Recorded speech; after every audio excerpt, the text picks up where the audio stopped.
friends, today we are going to collect some oregano.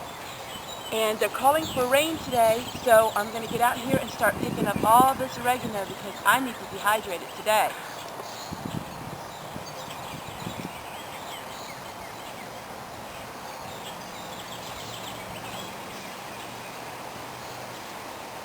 It took me about an hour to cut all of this. And I cut this about four to 5 times a year. And this will give me about 7 gallons by the end of the season. Dehydrated.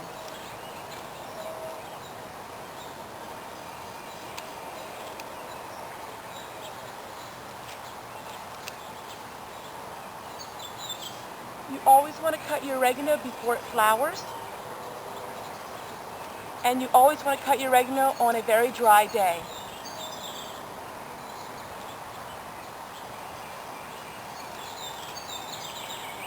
Because everything here on the homestead is organic, I do not wash my herbs before I dehydrate them.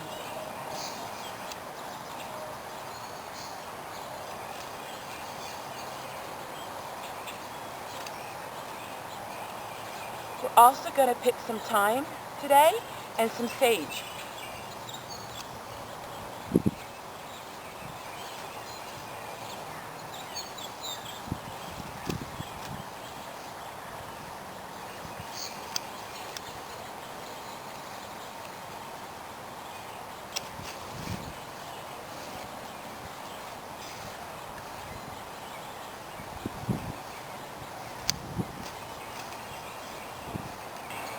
And this is what I've picked so far. This isn't even half of what I have out here.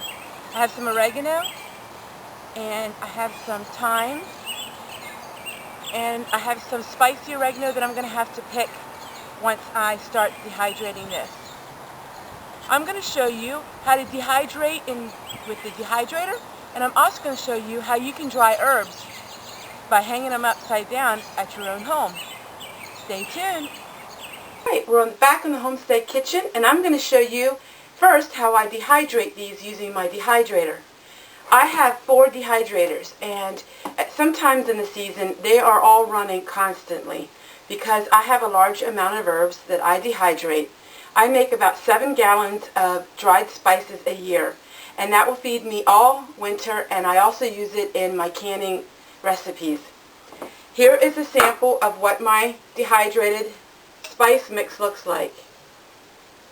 There's dehydrated peppers in it, dehydrated onions, oregano, thyme, some basil, some dehydrated chili powder that's homemade, and this is what it looks like dehydrated.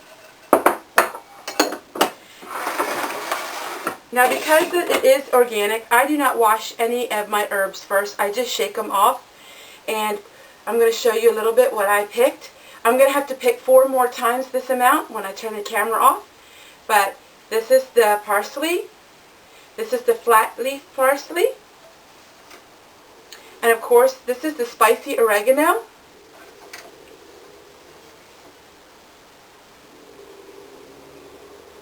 So we're just going to fit it on our trays just like this.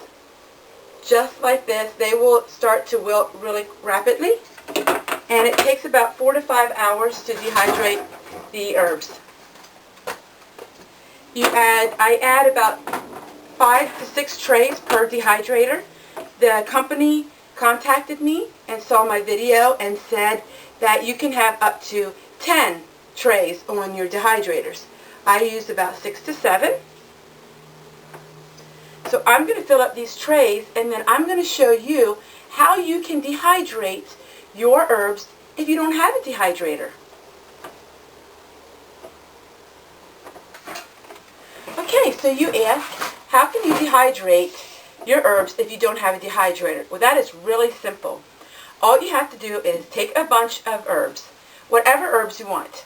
So let's just say I'm going to use this oregano. Make sure all the stems are in the same way, just like this. Now, some would say, take a rubber band and you put it around just like this. Now some would say that's good enough, but I don't think so, because when you hang them upside down, it depends on where you hang them. You can get spider webs, you can get all kinds of bugs trying to make their webs in it, and that's not very edible. So what I do is I take a brown paper bag. You can buy a pack of 50 of them for $1 at the Dollar Tree. Put it in the paper bag just like this. Take a rubber band over the top of your paper bag and put a string, and you can hang it. You can hang it from the ceiling. And when they are totally dry, which will be a couple weeks, you can crumple them in the paper bag, or you can take them out of the paper bag and you can crumble them by hand in a bowl.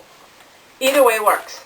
But if you put it in a paper bag, you can breathe, it can breathe and dehydrate and dry, and you don't have the problem of having spiders making their webs or any kind of bugs getting inside. So that is how you can dehydrate if you don't have a food dehydrator.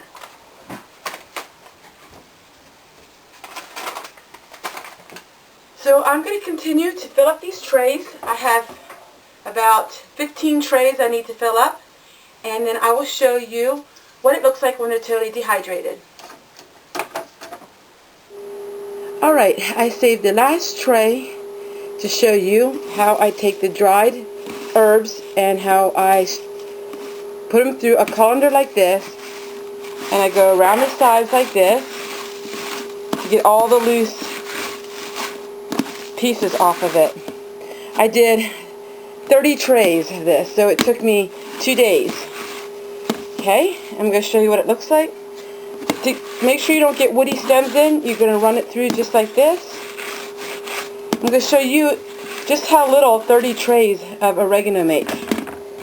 Okay? And that, my friends, is what the oregano looks like. It's probably about a half gallon. You want to go through with your hands and take out any little pieces of stick that are left. Just like that. See how that looks? Very, very pretty. This is oregano. This is parsley. This is thyme. And this is a little sage. I'm going to show you what I put to it next. I did not have any of my own dehydrated onions, so I went to the Dollar Tree and got the really cheap stuff. And I'm putting some dried onion flakes to it. 2 bottles of that.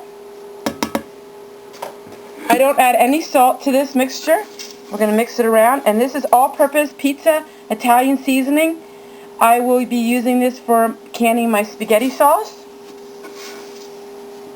And that's what it looks like, my friends. Amazing, amazing stuff. And for me, it all cost was the onion. You could also add some dehydrated garlic, which I'm going to add later to it. And I'm going to add some other herbs and spices to it. And this is batch number 1. I do this about 4 times a summer. So in all, this will give me, I figure, about 4 to 5 gallons of this is what I usually get out of it. So there, my friends, is my oregano herbal spaghetti mixture.